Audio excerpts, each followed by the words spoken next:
अस्सलाम वालेकुम स्टूडेंट्स। बेटा कैसे हैं आप लोग?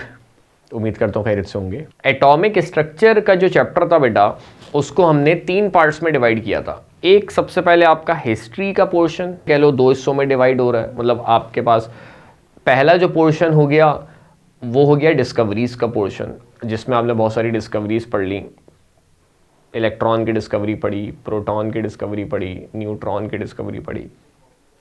डिस्कवरीज का पोर्शन हो गया, वो हम डिस्कस कर चुके हैं। दूसरा जो हमारा बेटा पोर्शन था दूसरा जो हमारा पार्ट था वो था एटॉमिक मॉडल्स का, ठीक है, जिसमें हमने सारे जितने भी एटॉमिक मॉडल्स थे उनको डिस्कस किया।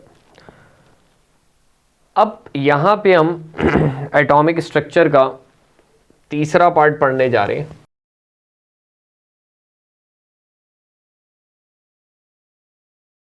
इलेक्ट्रॉनिक कॉन्फ़िगरेशन की बात करेंगे और क्वांटम नंबर के ऊपर बात करेंगे। अब इलेक्ट्रॉनिक कॉन्फ़िगरेशन की जब हम बात करते हैं तो इलेक्ट्रॉनिक कॉन्फ़िगरेशन के रिगार्डिंग 4 रूल्स हमारे कोर्स में शामिल है। ऑफ बाउ प्रिंसिपल है, N+L रूल है, हंट्स रूल है, पॉलीज एक्सक्लूजन प्रिंसिपल है और क्वांटम नंबर है।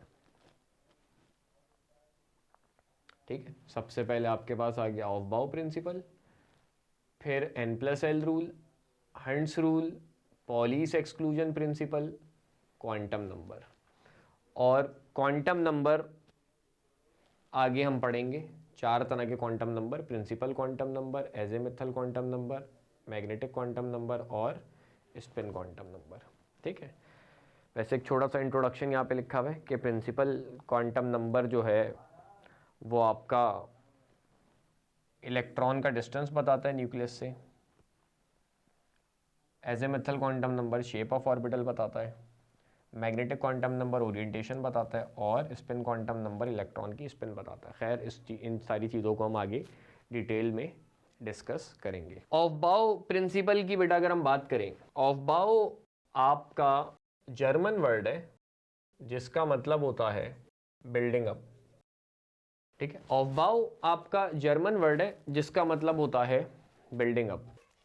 ऑफ बाउ प्रिंसिपल क्या कहता है कि जब भी आप इलेक्ट्रॉन्स की शिफ्टिंग करोगे उनके ऑर्बिटल की तरफ, उनकी आप कॉन्फ़िगरेशन करोगे, तो सबसे पहले उस ऑर्बिटल को भरा जाएगा जिसकी एनर्जी कम होगी।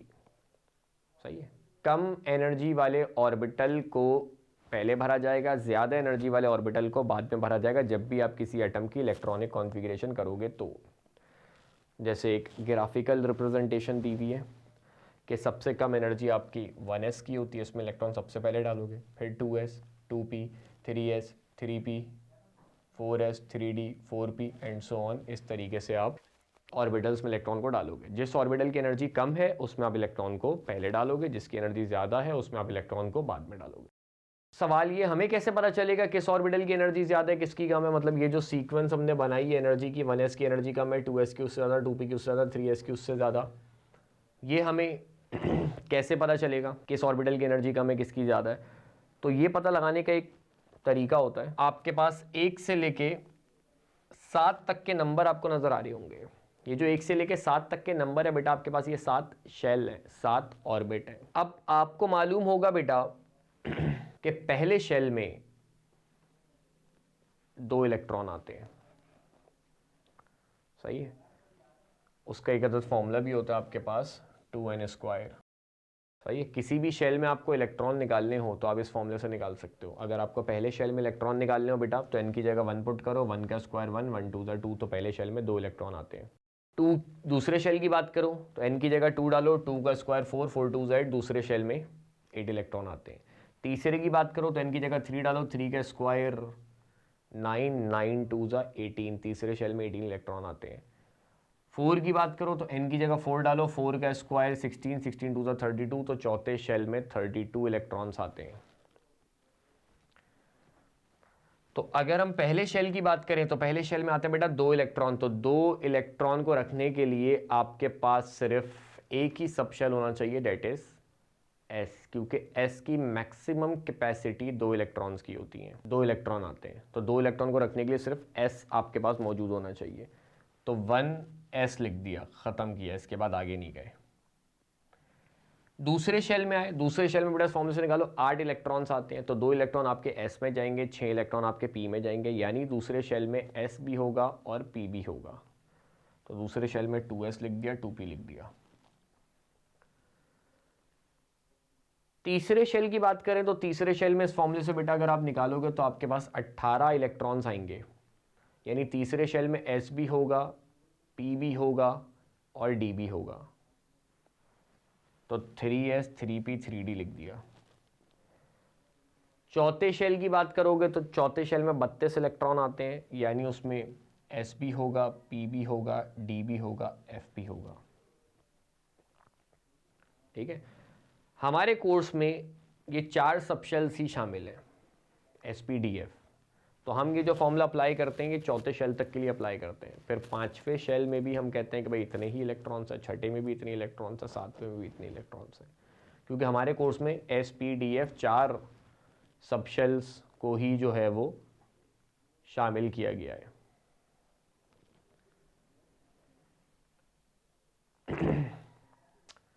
तो उसके बाद 5वें में भी ऐसे ही चला दिया, छठे को भी ऐसे ही चला दो, 7वें को भी ऐसे ही चला दो। उसके बाद क्या करो, पैरेलल लाइंस ड्रॉ करो।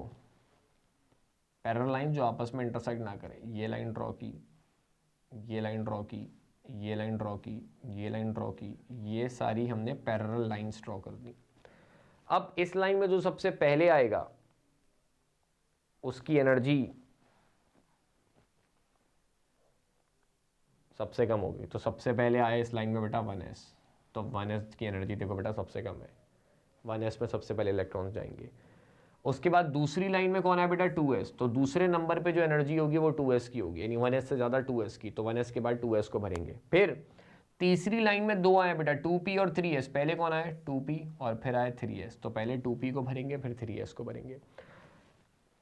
चौथी लाइन में भी 2 आ रहे हैं, पहले 3p आ रहा है मगर बाद में 4s आ रहा है, तो पहले 3p को भरेंगे फिर 4s को भरेंगे। पांचवी लाइन में बेटा 3 आ रहे हैं, पहले 3d को भरेंगे फिर 4p को भरेंगे फिर 5s को, इसी तरह फिर 4d 5p 6s फिर 4f 5d 6p 7s और फिर इस तरीके। खैर आखिरी वाले की आपको ज़रूरत नहीं पड़ती, 7s तक भी कर लो, 7s तक भी खैर नहीं जाती, लेकिन मैक्सिमम फिर भी आप 7s तक कर लो तो आपकी कॉन्फ़िगरेशन मुकम्मल है। तो ये ऑफबाउ प्रिंसिपल था। ऑफबा जर्मन वर्ड है जिसका मतलब है बिल्डिंग अप।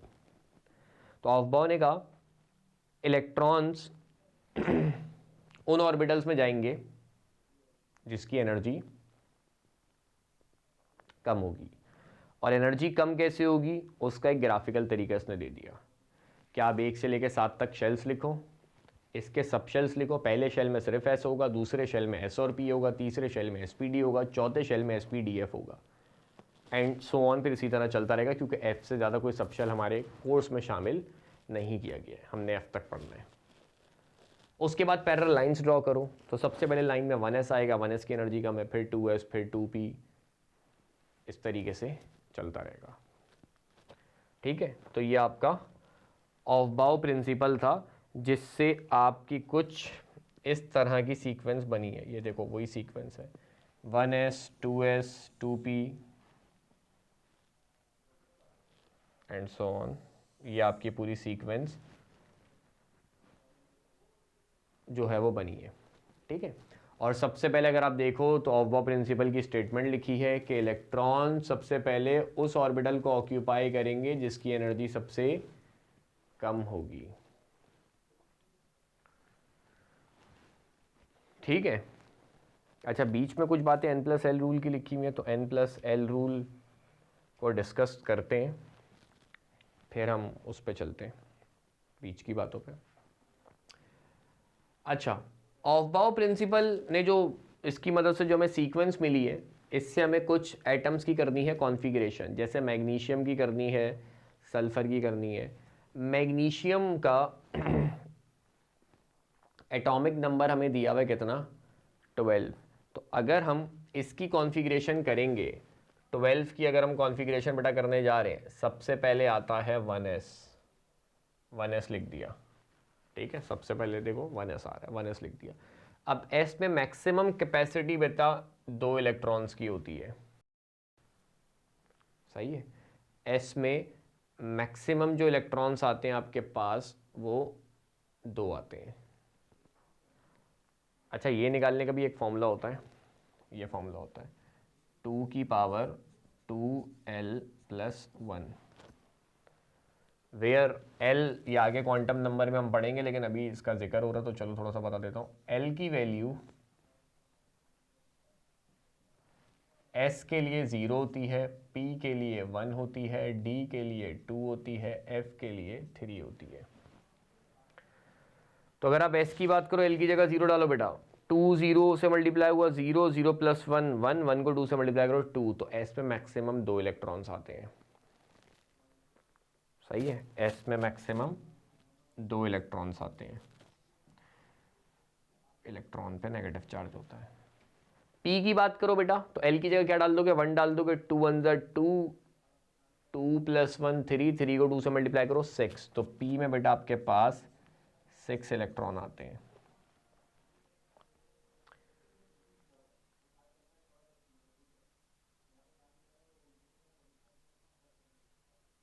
d की बात करो बेटा, तो l की जगह आप 2 डाल दोगे, तो 2 2 ज़ा 4, 4 + 1 5, 5 2 ज़ा 10, तो d में आपके पास 10 इलेक्ट्रॉन आते हैं। इसी तरह f में आपके पास आ जाएंगे बेटा 14 इलेक्ट्रॉन। ठीक है, तो किसी भी सबशेल में sp-df में इलेक्ट्रॉन निकालने हो तो इस फॉर्मूले से निकाला जाता है, और l की वैल्यू s के लिए 0, p के लिए 1, d के लिए 2, f के लिए 3, ये फिक्स वैल्यूज़ हैं। ये वैल्यूज़ फिक्स क्यों हुई, कैसे हुई, इसके बारे में भी आगे थोड़ा सा बात कर लेंगे हम। सबसे पहले बेटा सीक्वेंस में 1s आया, s में 2 इलेक्ट्रॉन आते हैं तो 1s 2। इसके बाद आपका आता है 2s, ये भी s है तो इसमें भी मैक्सिमम इलेक्ट्रॉन बिठाएंगे 2, 1s2 2s2, साथ में इलेक्ट्रॉन्स भी गिनते जाना, 2 और 2 4 हो गए, टोटल 12 है, 12 तक पहुंचना है आपको। उसके बाद आता है बेटा 2p, p में मैक्सिमम आते हैं 6 इलेक्ट्रॉन, 2p 6, यहाँ तक बेटा हो गया आपके 10, बचे 2 इलेक्ट्रॉन। इसके बाद आता है 3s, 3s में मैक्सिमम 2 इलेक्ट्रॉन आते हैं तो 3s2 आपने लिख दिया। तो ये आपके पास मैग्नीशियम की कॉन्फ़िगरेशन हो गई। सही है, तो कोई भी एटम दे दे, एटॉमिक नंबर उसका दे दे, आपसे बोले उसकी कॉन्फ़िगरेशन करो, तो ऑफ-बाउ प्रिंसिपल से जो सीक्वेंस हमारे पास आई है उसके हिसाब से आप कॉन्फ़िगरेशन आसानी से कर सकते हो। बस उस सीक्वेंस में ये याद रखना कि s की मैक्सिमम कैपेसिटी 2 इलेक्ट्रॉन की है, p की 6 इलेक्ट्रॉन की है, d की 10 की है, और f की बेटा 14 इलेक्ट्रॉन की कैपेसिटी है। ठीक है, सल्फर की करनी है अगर आपको, सल्फर का एटॉमिक नंबर बेटा लिखा हुआ है 16, तो सबसे पहले 1s2, 2s2, 2p 6, 10 हो गए, 3s2 12 हो गए यहां तक। अब 16 है, यहां तक हो गया 12, 4 इलेक्ट्रॉन्स बच रहे हैं। 3s के बाद कौन आता है बेटा, 3s के बाद अगली लाइन में आता है 3p। 3p की मैक्सिमम कैपेसिटी होती है 6 इलेक्ट्रॉन्स की, 6 मैक्सिमम कैपेसिटी है, मैक्सिमम 6 इलेक्ट्रॉन आ सकते हैं, इससे ज़्यादा नहीं आ सकते। लेकिन बचे कितने इलेक्ट्रॉन आपके पास बेटा, टोटल 16 थे, यहाँ तक हो गया 12, बचे 4 इलेक्ट्रॉन, तो 3p4। तो ये हो गई आपकी सल्फर की कॉन्फ़िगरेशन। ठीक है, किसी आयन की कॉन्फ़िगरेशन करनी हो तो वो कैसे करते हैं वो भी देख लो बेटा। एल्युमिनियम का आयन है, जैसे एल्युमिनियम का एटॉमिक नंबर बेटा आपके पास है 13। सही है, एल्युमिनियम का आयन है आपके पास, उसका एटॉमिक नंबर है 13, और इस पे +3 चार्ज है बेटा, +3 चार्ज। सही है, +3 चार्ज, पॉजिटिव चार्ज कब आता है, इलेक्ट्रॉन लूज करने पे। +3 है मतलब 3 इलेक्ट्रॉन लूज कर चुका है, तो 13 इलेक्ट्रॉन से 3 लूज किए तो होगा बेटा 10। तो कॉन्फ़िगरेशन हो जाएगी 1s2, 2s2 और 2p6। ठीक, इसके बाद है ऑक्सीजन। ऑक्सीजन का एटॉमिक नंबर है 8 और इस पे चार्ज है -2, नेगेटिव चार्ज आता है इलेक्ट्रॉन गेन करने पे बेटा। एटॉमिक नंबर 8 था, मतलब 8 इलेक्ट्रॉन थे, जिसमें से 2 कर लिए गेन, तो अब इसके पास भी हो गए 10 इलेक्ट्रॉन, तो इसकी कॉन्फ़िगरेशन हो जाएगी 1s2, 2s2 2p6। सही है। अच्छा, मैंने दोनों जो आइंस की एग्जाम्पल लिखी है वो उसकी एग्जाम्पल लिखी है। इसमें वैसे तो 13 इलेक्ट्रॉन थे, मगर 3 इलेक्ट्रॉन लूज किए तो बचे 10 इलेक्ट्रॉन। इसमें वैसे तो 8 इलेक्ट्रॉन थे, 2 गेन किए, तो इसमें भी हो गए 10। तो दोनों जो बेटा मैंने आपको एग्जाम्पल दी हैं वो उनकी दी हैं जिसमें इलेक्ट्रॉन क्या होते हैं, जिसमें इलेक्ट्रॉन सेम है। इसमें भी 10 इलेक्ट्रॉन है, इसमें भी 10 इलेक्ट्रॉन है, ताकि मैं एक डेफिनेशन आपको बता सकूं आइसो इलेक्ट्रॉनिक आइंस की।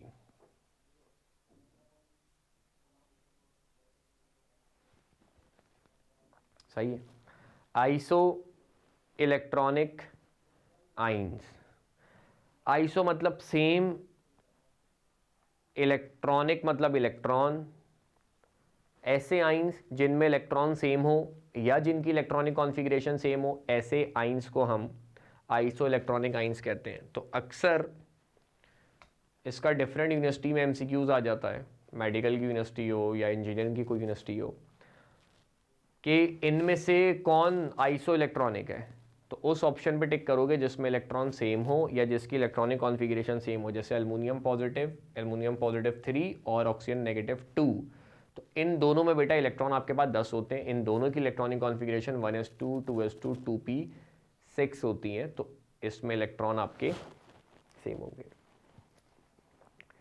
ठीक है, तो जिसमें इलेक्ट्रॉन सेम हो उन्हें हम आइसो इलेक्ट्रॉनिक कहते हैं। अब इसके बाद कुछ एक्सेप्शन। आपको पता है केमिस्ट्री पढ़ रहे हो आप, तो केमिस्ट्री में जितने रूल्स होते हैं उससे ज़्यादा एक्सेप्शन होती हैं।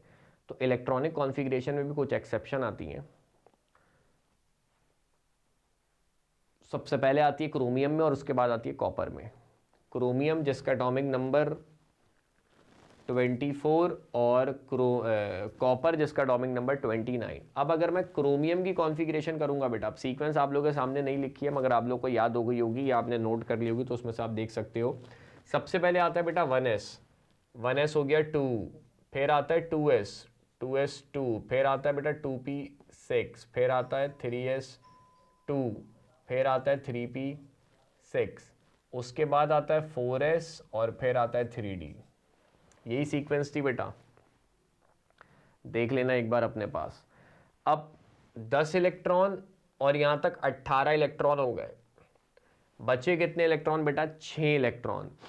तो 2s में और 4 d में आने चाहिए, मगर ये कॉन्फ़िगरेशन सही नहीं है। सही कॉन्फ़िगरेशन कॉपर की होती है बेटा 1s2, कॉपर कह रहा हूँ sorry, chromium, 2s2 2p6 3s2 3p6 4s1 और 3d5।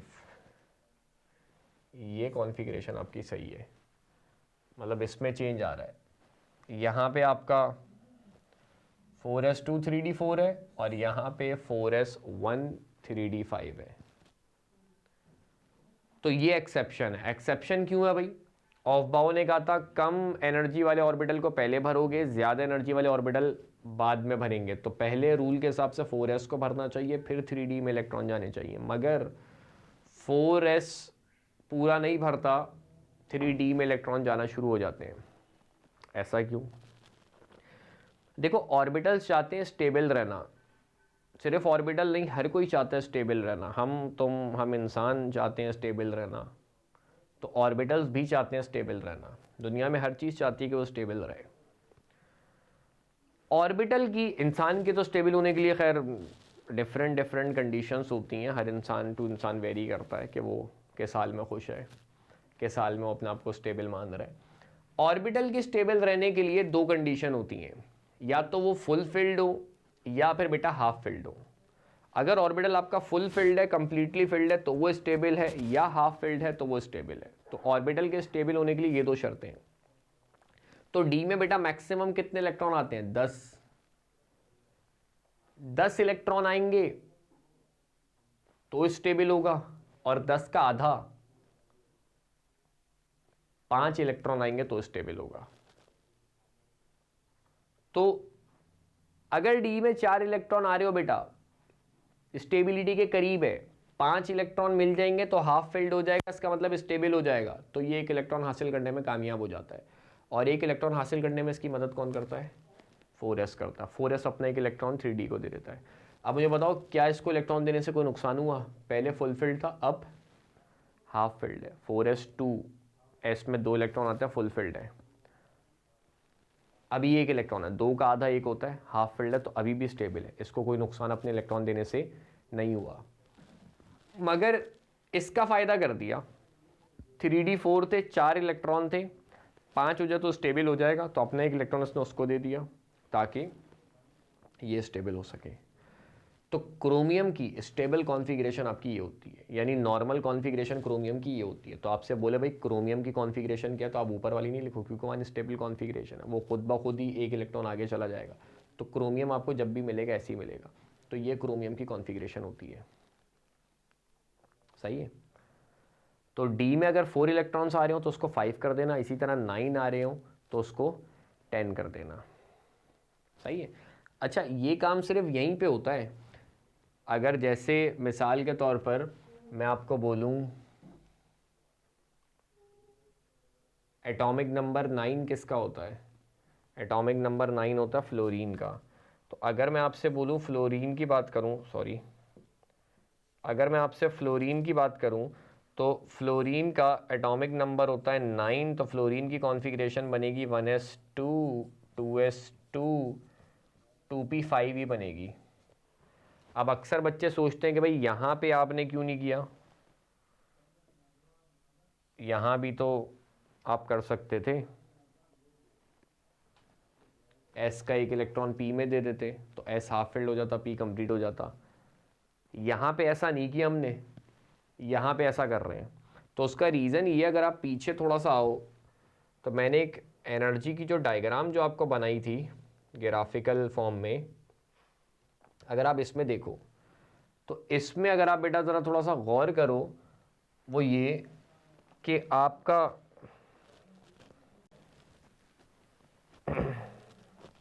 ये रहा 4s और ये रहा 3d, इसकी एनर्जी में कोई ख़ासा फ़र्क आपको नज़र आ रहा है?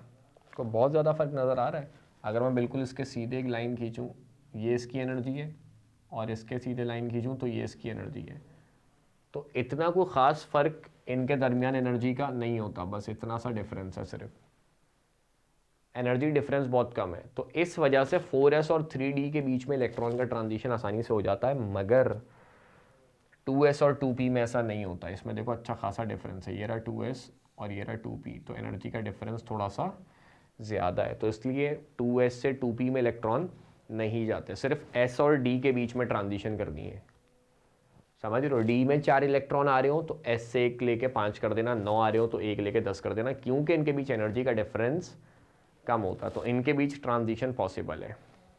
यहाँ से यहाँ इलेक्ट्रॉन आम हालात में नहीं जाता, बहुत ज़्यादा एनर्जी चाहिए होती तब जाके जाएगा। तो नॉर्मल कंडीशंस में फ्लोरीन की कॉन्फ़िगरेशन आप 1s2 2s2 2p5 ही लिखोगे। क्लियर है ये बात?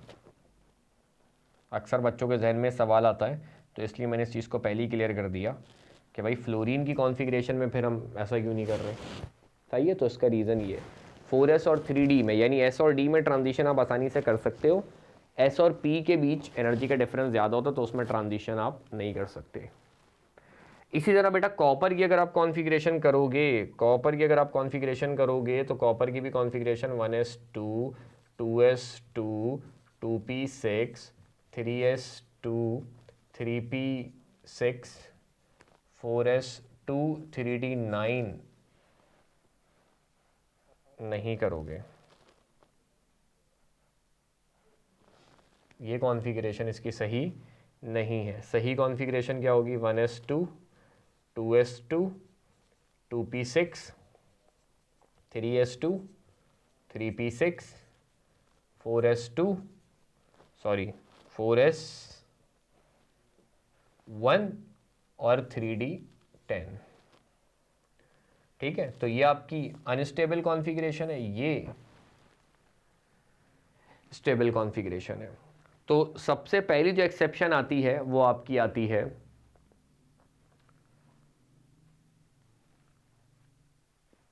क्रोमियम यानी एटॉमिक नंबर 24 और कॉपर एटॉमिक नंबर 29। क्रोमियम में डी में 4 इलेक्ट्रॉन आ रहे होते हैं, एस से 1 लेके 5 कर देते हो, और कॉपर में डी में 9 इलेक्ट्रॉन आ रहे थे तो एस से 1 लेके उसको 10 कर देते हो। सही है। इसी तरह इनके ग्रुप के जो नीचे के मेंबर होते हैं, क्रोमियम आपका आता है ग्रुप 6b में, कॉपर आता है आपका ग्रुप 1b में। सही है। इनके नीचे के जो एलिमेंट्स आ रहे होंगे ना, वो भी इस एक्सेप्शन को फॉलो करते हैं। जैसे क्रोमियम के नीचे आता है एटॉमिक नंबर 42 मोलिबीडियम, तो उसमें भी डी में 4 इलेक्ट्रॉन आ रहे होते हैं तो आप उसको 5 कर देते हो। और कॉपर के नीचे आ रहा होता है silver, copper silver gold coinage metals कहलाते हैं 1b वाले। सिल्वर का एटॉमिक नंबर 47, तो उसमें भी डी में 9 इलेक्ट्रॉन आ रहे होते हैं, आप उसको 10 कर देते हो। तो कहने का मकसद ये, जब भी डी में 4 और डी में 9 आ रहा होगा, सिर्फ क्रोमियम और कॉपर में नहीं, कहीं पे भी इनके नीचे के जितने भी मेंबर हैं उसमें डी में 4 डी में 9 आ रहा होगा, तो आप उसको 4 आ रहा होगा तो 5 कर दोगे, 9 आ रहा होगा तो बेटा आप उसको क्या कर दोगे, 10 कर दोगे। तो ये एक्सेप्शन याद रखना। रीज़न क्या बताया, ऑर्बिटल स्टेबल रहना चाहते हैं, स्टेबल रहने के लिए या तो फुल फिल्ड या हाफ फिल्ड होंगे, और क्योंकि एस और डी की एनर्जी में डिफरेंस कम होता तो इलेक्ट्रॉन ईजिली एस का इलेक्ट्रॉन डी में चला जाता है। ठीक है। इसके बाद ट्रांजिशन मेटल्स की कॉन्फ़िगरेशन की बात कर लेते हैं। इसकी कॉन्फ़िगरेशन तो खैर वही सिंपल होगी, जल्दी जल्दी मैं इसको लिख देता हूँ। 1s2 2s2 2p6 3s2 3p6 4s2 3d10, count कर लेना, 30 इलेक्ट्रॉन्स बन रहे होंगे। ये जिंक की कॉन्फ़िगरेशन हो गई। इनके आइंस की कॉन्फ़िगरेशन थोड़ा सा समझना। जिंक पे +2 चार्ज है, सही है। जिंक पे +2 चार्ज है। +2 चार्ज का मतलब है वो 2 इलेक्ट्रॉन जो है वो अपने क्या कर चुका है बेटा, लूज कर चुका है। अब अक्सर बच्चे आइंस की कॉन्फ़िगरेशन, ट्रांजिशन मेटल का जो आइन है ना, उसकी कॉन्फ़िगरेशन करते हुए गलती करते हैं। क्या गलती करते हैं, कहते हैं कि भाई सबसे आखिर में हमने 3D लिखा है, +2 चार्ज है, प्लस चार्ज आता है इलेक्ट्रॉन के जाने से, +2 चार्ज है तो आखिर के 2 इलेक्ट्रॉन निकाल दो, यानी इसको 3D8 कर दो। ऐसा नहीं करना। देखो, अगर मैं एटम बनाऊं, ठीक है, अगर मैं आपका जो है वो एक एटम बनाऊं, ये एटम का न्यूक्लियस है, ये पहला शेल, ये दूसरा शेल, ये तीसरा शेल, ये चौथा शेल। तो अब मुझे बताओ इलेक्ट्रॉन कौन से शेल के निकलते हैं, जो न्यूक्लियस से करीब होता है या न्यूक्लियस से सबसे दूर होता है? ऑब्वियसली जो न्यूक्लियस से सबसे दूर होता है उस शेल के इलेक्ट्रॉन निकलते हैं। तो न्यूक्लियस से सबसे दूर बेटा कौन सा शेल होगा? चौथा शेल होगा। तो सबसे पहले इलेक्ट्रॉन जो आपने निकालने हैं वो चौथे शेल के निकालने हैं। सीक्वेंस में सबसे एंड में 3D आ रहा है, 3D की एनर्जी ज़्यादा है 4s से, मगर क्योंकि न्यूक्लियस से सबसे दूर 4s है तो सबसे पहले जो इलेक्ट्रॉन निकलेंगे बेटा वो किसके निकलेंगे? 4s के इलेक्ट्रॉन निकालोगे सबसे पहले आप। तो Zn+2 की जो कॉन्फ़िगरेशन बनेगी बेटा वो आपकी बनेगी 1s2 2s2 2p6 3s2 3p6 4s0 और 3d10। ठीक है, तो ये कॉन्फ़िगरेशन होगी। 4s2 3d8 लिख दोगे गलत हो जाएगी। आपने जो इलेक्ट्रॉन निकालना है बेटा वो पहला, दूसरा, तीसरा, चौथा, जो न्यूक्लियस सबसे दूर शेल है, चौथा शेल है, उसमें से इलेक्ट्रॉन को निकालना है।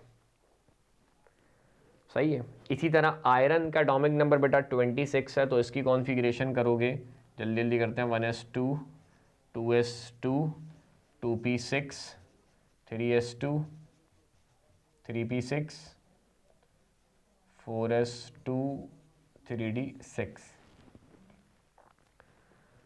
अब +2 की करनी है, +2 चार्ज है, मतलब 2 इलेक्ट्रॉन जा रहे हैं, तो बेटा किसके 2 इलेक्ट्रॉन जाएंगे? 4s के जाएंगे। तो क्या हो जाएगी configuration? 1s2 2s2 2p6 3s2, 3p6, 4s2, s के 2 इलेक्ट्रॉन सॉरी चले गए, तो 4s0 और 3d6। ठीक, तो ये आपकी Fe+2 की कॉन्फ़िगरेशन होगी। अब +3 की करनी है, तो 2 इलेक्ट्रॉन चौथे शेल के तो चले गए, अब चौथा शेल ख़त्म हो गया, ये वाला शेल ख़त्म हो गया, अब बचा तीसरा शेल, तो अब तीसरे शेल के इलेक्ट्रॉन को निकालोगे, यानी अब जो है वो आप क्या कहते हैं, ये वाले इलेक्ट्रॉन निकालोगे, 3d के इलेक्ट्रॉन निकालोगे। सही है, यानी ट्रांजिशन मेटल में आपकी कॉन्फ़िगरेशन एंड होगी 4s और 3d में। तो बाद में आपने 3d लिखा है, मगर इलेक्ट्रॉन पहले 4s के निकालोगे, क्योंकि न्यूक्लियस से सबसे दूर 4s होगा। जब 4s के सारे इलेक्ट्रॉन चले जाएंगे, 4s 0 हो जाएगा और चार्ज उसके बाद भी रहेगा, क्योंकि +3 चार्ज है बेटा, यहाँ पे +3 चार्ज है, 3 इलेक्ट्रॉन निकालने हैं, s के दोनों निकाल दिए, अब भी एक इलेक्ट्रॉन मजीद निकालना है, तो अब जो इलेक्ट्रॉन निकलेगा बेटा वो 3d का निकलेगा। तो क्या हो जाएगी इसकी configuration, 1s2, 2s2, 2p6, 3s2, 3p6, 4s0 और 3d5। ठीक, तो ये आपकी ट्रांजिशन मेटल और उनके आइंस की भी कॉन्फ़िगरेशन कर दी कि ट्रांजिशन मेटल के आइंस की जब भी बेटा आप कॉन्फ़िगरेशन करोगे तो आप सीक्वेंस में एंड में 3d लिखा होगा, d लिखा होगा, मगर आप इलेक्ट्रॉन पहले d के नहीं निकालोगे, इलेक्ट्रॉन पहले आप s के निकालोगे, क्योंकि जब हम उसका स्ट्रक्चर बनाएंगे तो चौथा शेल न्यूक्लियस सबसे दूर है, तो 4s के इलेक्ट्रॉन पहले निकलेंगे, उसके बाद अगर मजीद चार्ज बचेगा तो आप 3d के इलेक्ट्रॉन्स निकालोगे। ठीक है बेटा, तो ये आपका ऑफ बाउ प्रिंसिपल था। ऑफ बाउ प्रिंसिपल क्या कहता था वो हमने डिस्कस किए, इसकी सीक्वेंस हमने डिस्कस की, और उस सीक्वेंस से इलेक्ट्रॉनिक कॉन्फ़िगरेशन पहला सिंपल हमने करना सीखा। सही है, फिर आइंस की करना सीखा, फिर कुछ एक्सेप्शंस हमने देखी, और फिर ट्रांजिशन मेटल और उनके आइंस की कॉन्फ़िगरेशन हमने देखी। आगे चलते हैं मेरे ख्याल से।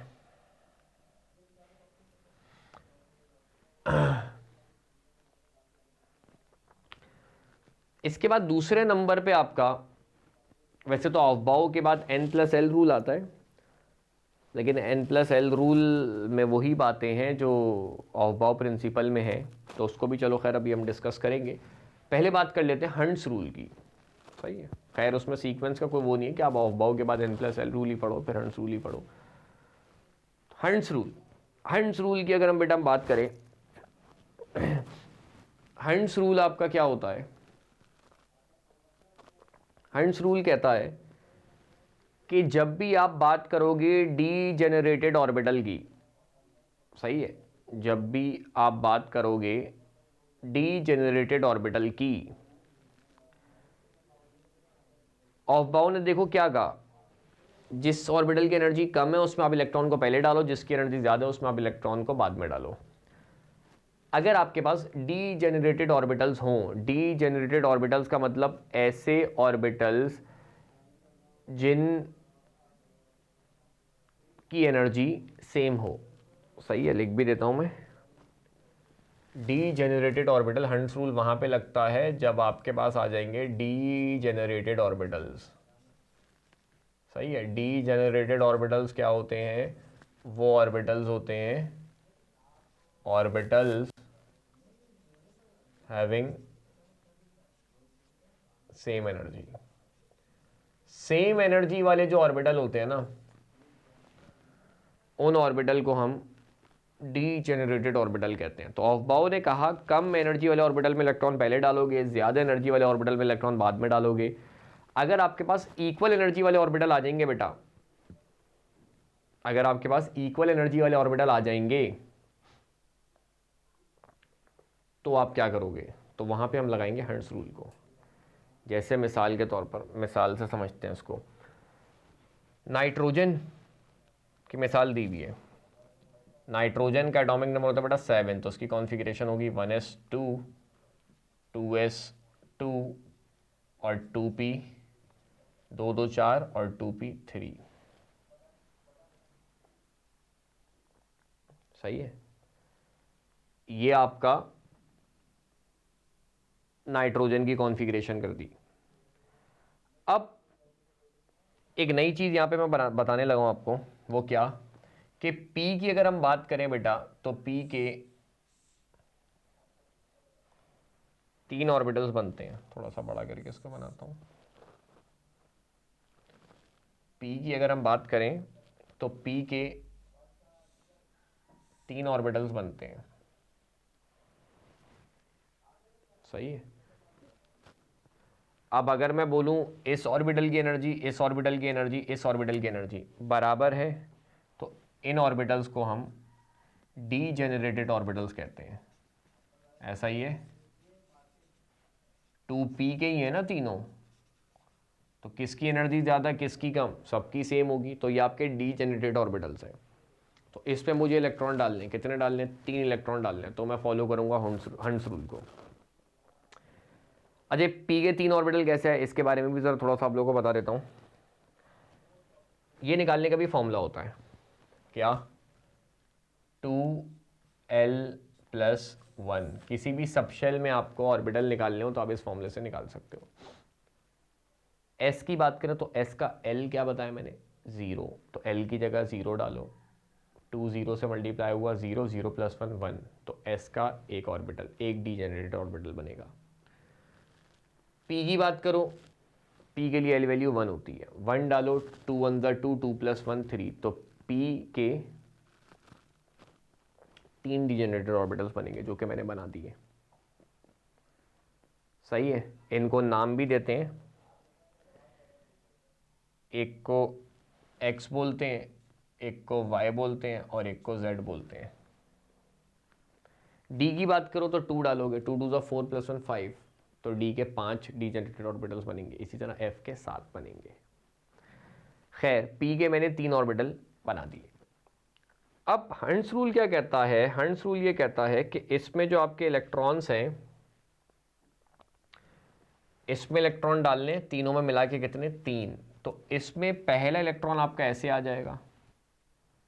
इलेक्ट्रॉन को 2 तरह से रिप्रेजेंट करते हैं, एक ऊपर की तरफ और एक नीचे की तरफ करके। ये बेसिकली उसकी स्पिन को रिप्रेजेंट कर रहा होता है। ऑर्बिटल के अंदर इलेक्ट्रॉन स्पिन कर रहा होता है, तो स्पिन या तो क्लॉकवाइज होती है या एंटी क्लॉकवाइज होती है। तो एक को इस तरीके से ऊपर की तरफ एरो करके बनाते हैं और एक को नीचे की तरफ एरो करके बनाते हैं, जिससे ये रिप्रेजेंट करते हैं कि इनकी स्पिन ऑपोजिट है, एक क्लॉकवाइज है तो दूसरा एंटी क्लॉकवाइज है। पहले इलेक्ट्रॉन इसमें आ गया। अब जब दूसरा इलेक्ट्रॉन आएगा बेटा, तो इस इलेक्ट्रॉन पे नेगेटिव चार्ज है, दूसरे इलेक्ट्रॉन पे भी नेगेटिव चार्ज है, दोनों एक दूसरे को रिपेल करेंगे, तो दूसरा इलेक्ट्रॉन इस ऑर्बिटल में चला जाएगा, क्योंकि दोनों डीजेनरेटेड ऑर्बिटल्स थे, दोनों की एनर्जी सेम थी। तो जब दूसरा इलेक्ट्रॉन आया, वो खुद भी पहले वाले के साथ रहना पसंद नहीं करेगा और पहला वाला भी उसको धक्का दे रहा है, तो बोलेगा बेकार में क्यों मैं मसले क्रिएट करूं, क्यों मैं क्या कहते हैं उसको, परेशानी के आलम में रहूं। सामने वाला ऑर्बिटल खाली है, उसकी भी एनर्जी उतनी है, इतनी एनर्जी तो मेरे पास है, तो मैं उधर चला जाता हूं सुकून से। तीसरा इलेक्ट्रॉन आएगा तो उसकी दोनों से नहीं बनेगी, वो तीसरे वाले ऑर्बिटल में चला जाएगा। तो ये हंस रूल है, पहला पार्ट इसका ही है कि जब आप डीजेनरेटेड ऑर्बिटल्स में इलेक्ट्रॉन को फिल करना शुरू करोगे, तो इलेक्ट्रॉन उन ऑर्बिटल्स में सेपरेटली रहेंगे। यानी पहला इलेक्ट्रॉन अगर px में जा रहा है, दूसरा py में जाएगा, तीसरा pz में जाएगा। सही है, 2 इलेक्ट्रॉन px में एक साथ नहीं आ सकते, पहले इलेक्ट्रॉन px में, दूसरा py में, तीसरा pz में। अब अगर जैसे हम ऑक्सीजन की कॉन्फ़िगरेशन करें, सही है, ऑक्सीजन की अगर हम कॉन्फ़िगरेशन करें, तो ऑक्सीजन का एटॉमिक नंबर 8 है, तो इसकी होगी 1s2 2s2 2p4।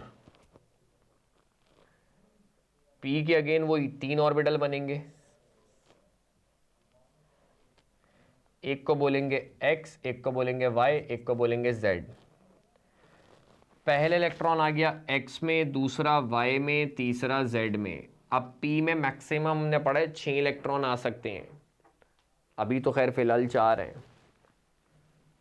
तो चौथे इलेक्ट्रॉन को मजबूरन x के साथ ऑर्बिटल शेयर करना पड़ेगा, और क्योंकि दोनों पे नेगेटिव चार्ज है, दोनों की बन नहीं रही होगी, तो इसीलिए दूसरा इलेक्ट्रॉन का एरो नीचे की तरफ होता है, यानी उसकी स्पिन ऑपोजिट होती है। पहले इलेक्ट्रॉन कहते हैं मेरे एरिया में एंट्रेंस नहीं करना, तो एक क्लॉकवाइज घूमता है तो दूसरा उस टाइम पे एंटी क्लॉकवाइज घूम रहा होता है। सही है, मतलब एक दूसरे को बिल्कुल ओपोज कर रहे होते हैं, तो इसीलिए एक का मुंह ऊपर की तरफ, एक का मुंह नीचे की तरफ बनाते हैं। मतलब एक एंटी क्लॉकवाइज मूव कर रहा है तो दूसरा क्लॉकवाइज मूव कर रहा है। इसके अलावा कोई और स्पिन नहीं हो सकती, एक एंटी क्लॉकवाइज होती है, क्लॉकवाइज होती है। तो एक डी जनरेटेड ऑर्बिटल के अंदर, एक ऑर्बिटल के अंदर आपके पास 2 इलेक्ट्रॉन आते हैं। इसीलिए मैंने आपको कहा पी में 6 इलेक्ट्रॉन आते हैं मैक्सिमम, इससे ज़्यादा नहीं आ सकते। तो क्यों नहीं आ सकते समझ में आया? 5वां इलेक्ट्रॉन इसके साथ पेयर बना लेगा, 6ठा इसके साथ पेयर बना लेगा, 7वां कहाँ जाएगा? तो पी में 6 ही आ सकते हैं। एस में मैंने कहा 2 इलेक्ट्रॉन आते हैं। क्यों आते हैं? क्योंकि एस का एक ही ऑर्बिटल बनता है, तो उसमें एक क्लॉकवाइज एक एंटी क्लॉकवाइज। डी में मैंने कहा 10 इलेक्ट्रॉन आते हैं, क्योंकि डी के 5 ऑर्बिटल बनते हैं, तो 2-2 करके आ जाएंगे, 10 इलेक्ट्रॉन हो गए। एफ में 14 इलेक्ट्रॉन आते हैं, क्योंकि एफ के ऑर्बिटल 7 होते हैं, तो 2-2 करके 7।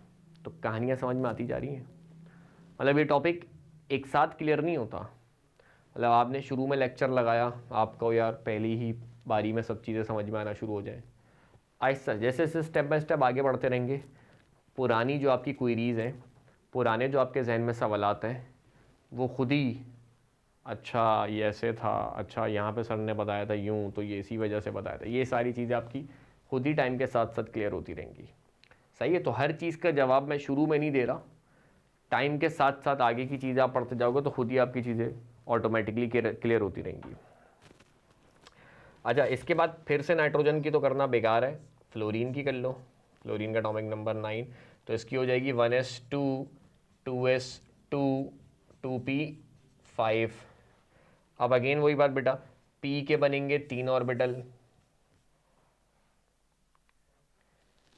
5 इलेक्ट्रॉन है, पहला अकेला रहेगा, दूसरा अकेला रहेगा, तीसरा अकेला रहेगा, चौथा इसके साथ पेयर बनाएगा और 5वां इसके साथ पेयर बनाएगा। और जब पेयर बनाएगा तो उनकी स्पिन ऑपोजिट होगी, क्योंकि दोनों एक दूसरे को अपोज कर रहे होंगे। इसके बाद नियॉन की कर लो। नियॉन का एटॉमिक नंबर 10 होता है, तो 1s2 2s2 2p6। p के बनेंगे 3 ऑर्बिटल, पहला इसमें, दूसरा इसमें, तीसरा इसमें, चौथा इसमें, 5वां इसमें, 6ठा इसमें। तो देखो p आपका कंप्लीट हो गया। 3 ऑर्बिटल थे, 2-2 इलेक्ट्रॉन आ गए, p में 6 इलेक्ट्रॉन हो गए। इससे मज़ीद इलेक्ट्रॉन आपके p में नहीं होते, इसी वजह से नहीं होते। सही है, तो ये आपका हंट्स रूल है कि जब भी आप देखो ऑफ बाउंड होगा, कम एनर्जी वाले ऑर्बिटल को पहले भरोगे, ज़्यादा एनर्जी वाले ऑर्बिटल को बाद में भरोगे। अगर आपके पास ऐसे ऑर्बिटल आ जाए जिनकी एनर्जी सेम हो, जिन्हें मैंने कहा हम डी जनरेटेड ऑर्बिटल्स कहते हैं, जैसे ये 3 ऑर्बिटल, इनकी एनर्जी सेम है, तो अब इसमें इलेक्ट्रॉन किस तरीके से डालेंगे, इस पे ऑफ बाउ प्रिंसिपल बात नहीं करता। तो इस पे बात की हंट्स ने कहा पहले सिंगल इलेक्ट्रॉन आएंगे, क्योंकि इलेक्ट्रॉन पे नेगेटिव चार्ज एक दूसरे को रिपेल करेंगे, उसके बाद पेयरिंग होगी, और जब दूसरा इलेक्ट्रॉन पेयर बनाएगा तो उसकी स्पिन जो है वो पहले वाले से ऑपोजिट होगी। और एक ही ऑर्बिटल में कह लो 2 ही इलेक्ट्रॉन आ सकेंगे, इससे ज़्यादा नहीं है, क्योंकि स्पिन 2 तरह की होती है, एक क्लॉकवाइज एक एंटी क्लॉकवाइज। ठीक है, तो ये बेटा आपका हंट्स रूल था।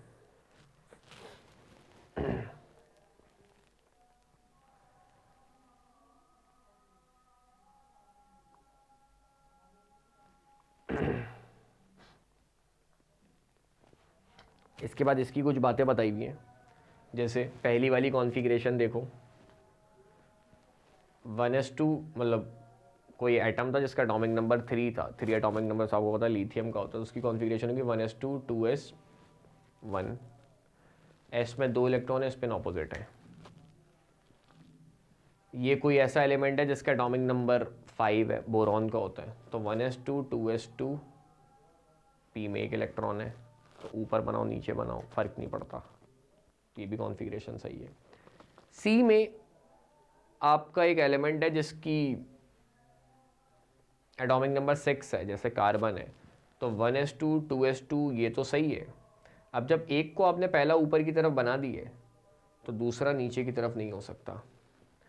फर्स्ट इलेक्ट्रॉन की जैसी स्पिन है, दूसरे ऑर्बिटल में भी उस इलेक्ट्रॉन की स्पिन वैसी ही होगी। ये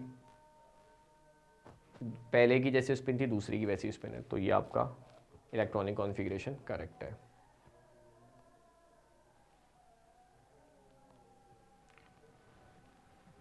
इसके बाद बेटा N+L रूल की बात करते हैं।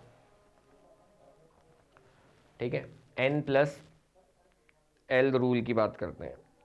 N+L रूल क्या कहता है? अच्छा, N+L रूल कोई अलग रूल नहीं है। मतलब अगर आप फेडरल बोर्ड की बुक देखो, पंजाब बोर्ड की बुक देखो, तो इस नाम से कोई रूल नहीं है। सिर्फ सिंध बोर्ड की बुक में इसको अलग से एक रूल बनाया गया है, क्योंकि कोई नया रूल नहीं है। ये बेसिकली ऑफबाउ प्रिंसिपल की मैथमेटिकल फॉर्म ही है। N+L रूल बेसिकली आपकी मैथमेटिकल फॉर्म है किसकी? ऑफबाउ प्रिंसिपल की। सही है, मतलब कोई अलग से कोई बात, जिसमें कोई अलग से कोई काम नहीं किया गया था। जो बात ऑफबाउ में थी वही बात यहाँ पे थी। वही कि कम एनर्जी वाले ऑर्बिटल को पहले भरो, ज़्यादा एनर्जी वाले ऑर्बिटल को बाद में भरो। अब एनर्जी निकालने का जो तरीका ऑफबाउ ने दिया वो ग्राफिकल तरीका दिया था कि 1 से 7 तक आप शेल लिखो, फिर पहले शेल में S आता है, दूसरे में SP, तीसरे में SPD, चौथे में SPDF, फिर पैरेलल लाइंस ड्रॉ करो। इस तरीके से करके जो है वो आप इलेक्ट्रॉन की एनर्जी के ऊपर बात करोगे। ये उसी की मैथमेटिकल फॉर्म है। इसने भी वही बात की कि आप उस ऑर्बिटल को पहले भरोगे, उस ऑर्बिटल में इलेक्ट्रॉन पहले डालोगे जिसकी एनर्जी कम होगी, और एनर्जी आप कैसे निकालोगे? उसकी N+L वैल्यू से। जिसकी N+L वैल्यू कम है, उसकी एनर्जी कम है, उसको पहले भरो। सही है, जिसकी N+L वैल्यू कम है, उसकी एनर्जी कम है, उसमें इलेक्ट्रॉन को पहले भरो। जैसे मिसाल के तौर पर हम बात करें 3D ऑर्बिटल की। सही है, 3D ऑर्बिटल की अगर हम बात करें तो अगर हम 3D ऑर्बिटल की बात करें तो 3D यहाँ पे जो 3 है ये बेटा रिप्रेजेंट कर रहा है N को। क्वांटम नंबर खैर आगे आप पढ़ोगे, वही मैंने कहा एक साथ यहाँ पे टाइम टू टाइम चीज़ें आपकी एक दूसरे से लिंक होगी। तो ये आपका प्रिंसिपल क्वांटम नंबर है, ये आपका N बताता है, तो N आपका हो गया 3। और ये जो आपका D है बेटा, ये आपका एज़ेमेथल क्वांटम नंबर है, ये आपका सबशेल को रिप्रेजेंट करता है। तो N हो गया 3, L हो गया D।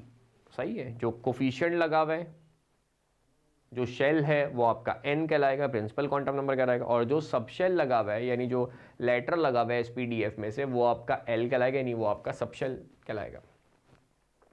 तो N वैल्यू हो गई 3, L वैल्यू हो गई D। अब मुझे बात होता है, मुझे N+L करना है, तो क्या मैं 3 में D को ऐड कर सकता हूं? कैसे करूंगा? 3 नंबर है और D लेटर है। तो साइंटिस्ट लोग ने इस मसले से निकलने के लिए क्या किया? SPDF को नंबर दे दिए।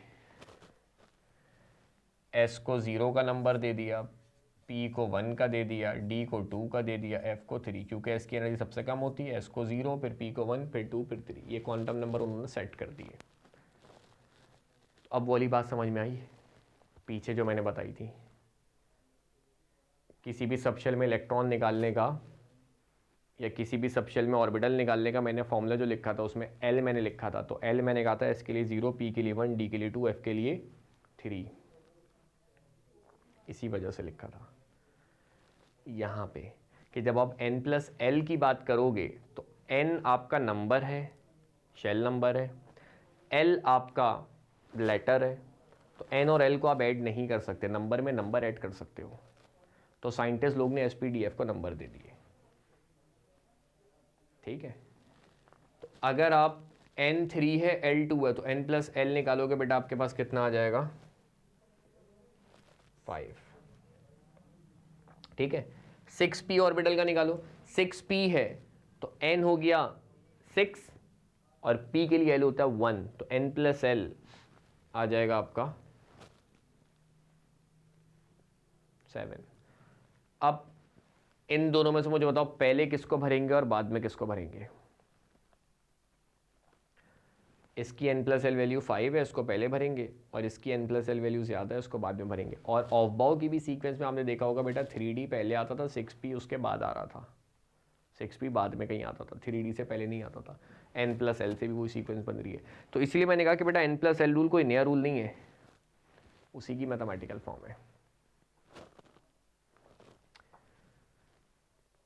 अच्छा, अगर n+l की वैल्यू में टाई हो जाता है, दो ऑर्बिटल ऐसे भी तो हो सकते जिनकी n+l वैल्यू सेम हो, तो जिसका n छोटा होगा उसकी एनर्जी छोटी होगी, उसको पहले भरोगे। अब दो पार्ट है इसके। पहले तो आप ये देखो n+l वैल्यू कम किसकी है, उसकी एनर्जी कम है, उसमें इलेक्ट्रॉन पहले डालो। जिसकी n+l वैल्यू ज़्यादा है, उसकी एनर्जी ज़्यादा, उसमें इलेक्ट्रॉन बाद में डालो। अगर दो ऑर्बिटल की n+l वैल्यू सेम है, तो फिर किस में इलेक्ट्रॉन को पहले डालोगे, किसकी एनर्जी कम है, जिसका n छोटा है।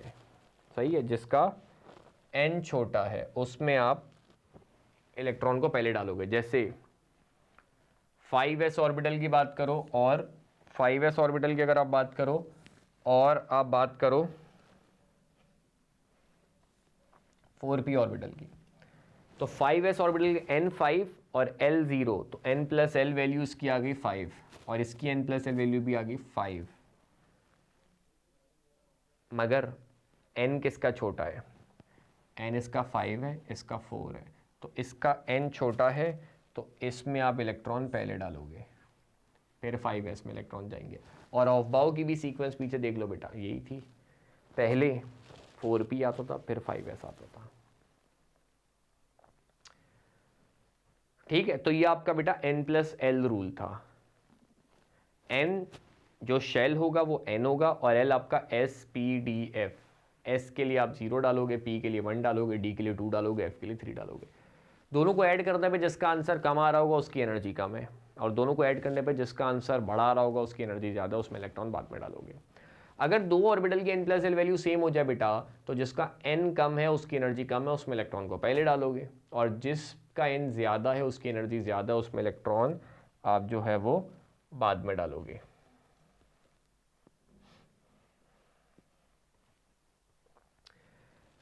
तो कुछ सवाल जैसे करते हैं, आपने ऑफ बाउ प्रिंसिपल पढ़ लिया, ऑफ बाउ बोलो, n+l रूल बोलो, बात एक ही है, और आपने हंस रूल पढ़ लिया।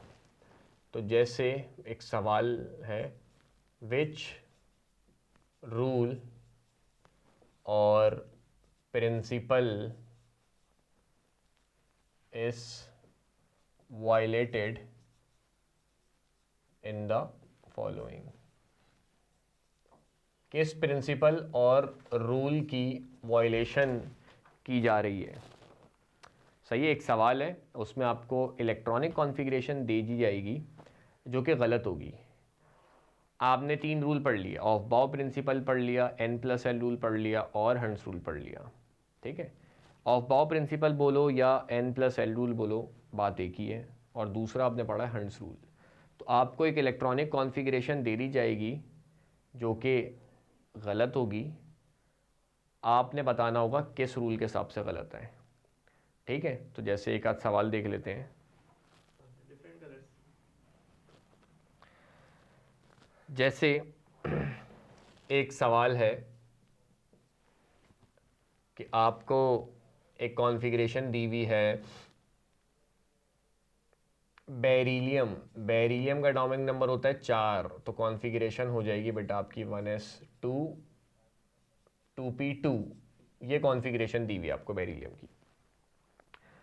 अब आपको पता है कि बेटा ये जो कॉन्फ़िगरेशन बेरिलियम की दी हुई है सही नहीं है। सही कॉन्फ़िगरेशन क्या होगी, अगर मैं इसको सही करूं तो ये होगी बेटा 1s2 और 2s2। 2p से कम एनर्जी किसकी होती है, 2s की होती है, तो 2s में इलेक्ट्रॉन पहले जाएंगे,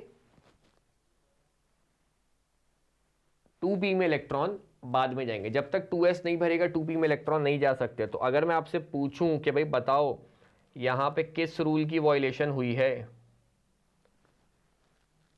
क्या बोलोगे। सीक्वेंस का मसला था। सीक्वेंस किसने दी थी, ऑफ बाउ ने दी थी या फिर n+l ने दी थी।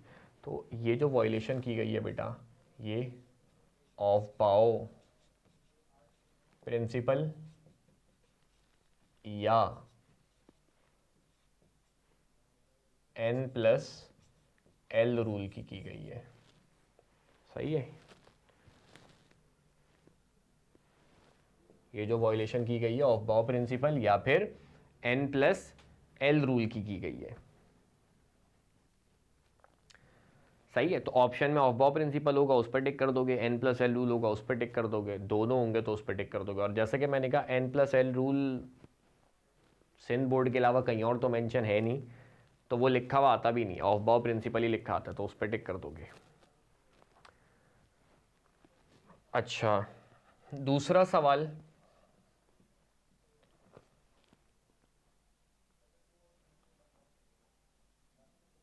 नाइट्रोजन एटॉमिक नंबर 7, इसकी कॉन्फ़िगरेशन है 1s2 2s2 2px2 और 2py1। ये कॉन्फ़िगरेशन आपको दी हुई है। सही है, अब जैसा कि आपको पता है P में टोटल कितने इलेक्ट्रॉन आ रहे बेटा, 2 x में आए 1 y में आए, 3 इलेक्ट्रॉन आए, 2 x में डाल दिए 1 y में डाल दिया, z को खाली छोड़ दिया, z नहीं है, या यूं कह लो z में 0 इलेक्ट्रॉन है। ऐसे ना लिखे या 0 लिख दे, बात एक ही है। अब बेटा इसमें जब भी हम इलेक्ट्रॉन डालते हैं, डीजेनरेटेड ऑर्बिटल में जब भी हम इलेक्ट्रॉन डालते हैं, कैसे डालते हैं, पहले सिंगल सिंगल इलेक्ट्रॉन आता है, उसके बाद पेयरिंग होती है ना। डायरेक्ट तो आपकी पेयरिंग नहीं हो सकती, जब तक आपके x में एक इलेक्ट्रॉन आएगा सबसे पहले, फिर y में आएगा, फिर z में आएगा। जब तक y और z में इलेक्ट्रॉन ना आए x में पेयरिंग नहीं हो सकती, या z में इलेक्ट्रॉन ना आए y में पेयरिंग नहीं हो सकती। यहाँ पे उन्होंने क्या किया है, y और z में, y में तो एक इलेक्ट्रॉन डाला है, z में इलेक्ट्रॉन नहीं डाला, x में पेयर डाल दिए। तो इसकी जो सही कॉन्फ़िगरेशन होगी बेटा वो कुछ इस तरीके से होगी, 1s2 2s2 2px 2py 2pz। Degenerated orbital है, तो इसमें इलेक्ट्रॉन कैसे जाते हैं, पहला x में, दूसरा y में, तीसरा z में, चौथा अगर आएगा तो वो x के साथ पेयर बनाएगा, पांचवा y के साथ पेयर बनाएगा, छठा z के साथ पेयर बनाएगा। जब तक y और z में सिंगल सिंगल इलेक्ट्रॉन ना जाएं, पेयरिंग x में नहीं हो सकती। तो इन्होंने z में इलेक्ट्रॉन डाले बगैर बेटा x में पेयर बना दिए, तो ये कॉन्फ़िगरेशन सही नहीं थी। खैर सही तो हमने कर दिया, सही से ज़्यादा इंपॉर्टेंट होता है, पूछता है किसके हिसाब से गलत है बेटा ये। तो डीजेनरेटेड ऑर्बिटल का मसला था, तो ये हंस रूल के हिसाब से गलत है। सही है, हंस रूल की इसमें वायलेशन की गई है। अच्छा, एक और अगर मैं बोल दूं आपको, oxygen 1s2 2s2 2px2 2py2, ये कॉन्फ़िगरेशन है। 8 इलेक्ट्रॉन है टोटल, यानी P में आपको मिला के टोटल कितने इलेक्ट्रॉन डालने हैं, 4 इलेक्ट्रॉन डालने हैं। इन्होंने क्या किया, 2x में डाल दिया, 2y में डाल दिया, z को खाली छोड़ दिया। z में इलेक्ट्रॉन नहीं आया, उससे पहले x और y में पेयर आ गया। तो जब तक z में इलेक्ट्रॉन नहीं जाएंगे x और y में पेयरिंग नहीं हो सकती। अगेन वही बात, किसने कही थी ये बात, हंस ने कही थी। तो सही कॉन्फ़िगरेशन होगी इसकी 1s2 2s2 2px 2py और 2pz। 4 इलेक्ट्रॉन डालने हैं बेटा, तो पहला x में, दूसरा y में, तीसरा z में, चौथा आपका फिर x के साथ पेयर बनाएगा। तो x में तो 2 इलेक्ट्रॉन आएंगे, मगर y में 1 इलेक्ट्रॉन होगा, क्योंकि 1 इलेक्ट्रॉन पहले z में जाएगा। पहला इलेक्ट्रॉन x में, दूसरा इलेक्ट्रॉन y में, तीसरा इलेक्ट्रॉन z में, चौथा इलेक्ट्रॉन फिर x के साथ पेयर बनाता है, पांचवा y के साथ बनाता है, छठा z के साथ बनाता है। तो ये भी बेटा आपकी किसकी वायलेशन है, हंस रूल की वायलेशन है।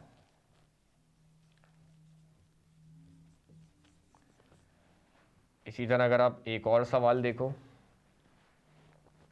ये सवाल देखो, which has highest energy. Highest energy आपसे पूछ रहा है और 4 क्वांटम नंबर दिए हैं। खैर आपको एनर्जी निकालने के लिए चारों क्वांटम नंबर की तो ज़रूरत ही नहीं पड़ती, आप सिर्फ देख लो n+l वैल्यू देखो इन ऑर्बिटल्स की। सही है, आप n प्लस एल वैल्यू पे फोकस करो, आगे तक सिर्फ इतने हिस्से पे फोकस करो, आगे तक जाने की ज़रूरत नहीं है। तो अगर पहले वाले का मैं n प्लस एल निकालूंगा बेटा तो वो कितना आ जाएगा 3, पहले वाले का अगर मैं निकालूंगा तो वो आ जाएगा बेटा 3 प्लस 2 दैट इज़ 5, दूसरे वाले का निकालूंगा तो बेटा 4 प्लस 0 दैट इज़ 4, तीसरे वाले का निकालूंगा 3 प्लस 1 दैट इज़ 4, और 3 प्लस 0 तो 3। तो सबसे ज़्यादा एनर्जी बेटा किसकी है? जिसकी n प्लस एल वैल्यू सबसे ज़्यादा है, इसकी एनर्जी सबसे ज़्यादा है।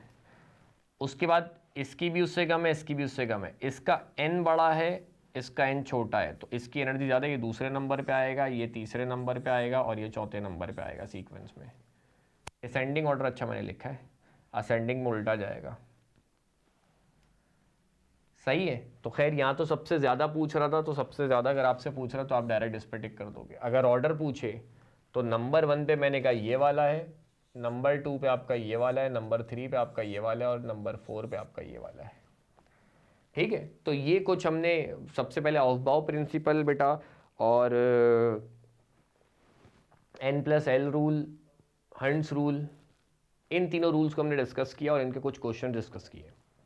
तो ये बेटा इलेक्ट्रॉनिक कॉन्फ़िगरेशन और क्वांटम नंबर का पहला पार्ट था। सही है। तो फिलहाल इस लेक्चर को, इस वीडियो को यहीं पे एंड करते हैं क्योंकि काफ़ी लंबा लेक्चर होता जा रहा है, एक साथ आप लोगों के लिए देखना भी मुश्किल हो जाएगा। तो बाकी का जो बेटा इसका काम होगा फिर, जिसमें हम क्वांटम नंबर पे बात करेंगे, पॉली एक्सक्लूजन के प्रिंसिपल पे बात करेंगे और बहुत सारे सवाल इसके डिस्कस करेंगे। तो वो दूसरा पार्ट जो है बेटा इस लेक्चर का, वो हम इंशाल्लाह फिर नेक्स्ट वीडियो में डिस्कस करेंगे। तो उसमें फिर आपके जितने भी क्वेरीज है, जितने भी सवालात आपके जहन में भी आ रहे हैं, वो सारी चीज़ें आहिस्ता आहिस्ता करके बेटा क्लियर होती जाएंगी। तो फिलहाल बेटा इस लेक्चर को, इस वीडियो को यहीं पे एंड करते हैं। अगले लेक्चर में आपसे मुलाकात होगी। अपना ख्याल रखना। अल्लाह हाफ़िज़।